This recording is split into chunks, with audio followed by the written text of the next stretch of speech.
All right, you guys, this is part 2 of our mini stress series. And today I wanted to talk about how self-esteem and stress go hand in hand. Now, for the majority of us adults, I don't even know an adult whose job description for life hasn't changed. Even if you're an essential service person and you're still working, all of the job roles in your life, parenting, marriage, dating, work hour, work balance. There's so many facets to understand our job description. So when we are uncertain of our identity, that impacts our self-esteem. And I'm just gonna again look back at some research here. So according to a study, this is old, so it was 1990. That's quite a while ago, but it's still relevant.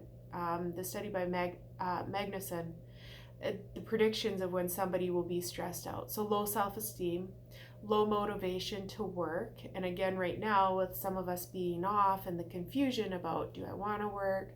What do I want to go back to do? Can I even go back to my old job? Motivation is deeply impacted right now. Poor concentration on tasks and boredom. Well, with the arousal in our brain, we're all having some brain fog there. Poor relationships. Again, relationships have been deeply impacted by this lockdown. We're strained, we're not available to go see our friends as frequently as we want, we can't touch people, or we're locked down with our family, and that's stressful and straining too.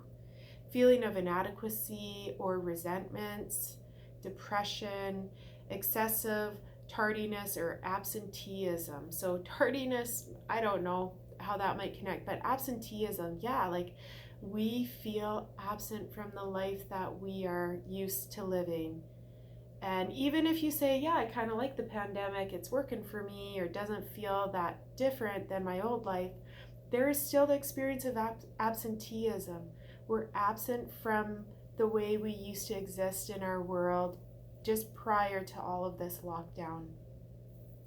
And revisiting more explicitly the physiological symptoms of stress. And this points back to another study by Rice that was done in 1999. These are great. So I'm going to read these.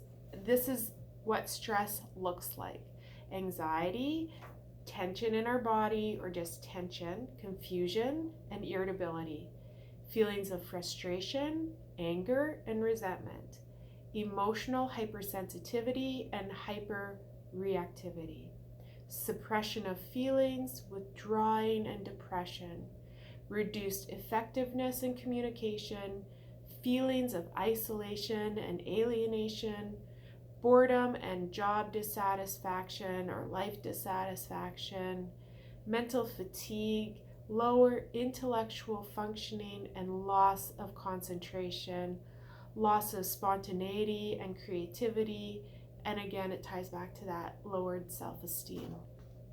I think that list is so important right now, and for each one of us, we could slowly go through each one of those points and really consider, how am I doing with this item? We are really, really impacted by the stress. We've all been shaken up. And our ability for our body to come down to a natural baseline of emotion, hormones, and other endorphins is a struggle. We need to take care of ourselves. We need to take care of each other. And we need to really start paying attention now, because this is just going to keep accumulating. It's very serious. And I'm feeling it. So I'm guessing that there's a chance you guys are feeling it too. Let's pay attention. Let's feel all these feelings, and let's find ways to help ourselves and to ask for help. All right, you guys. We'll see you in the next, episode or part of this little series.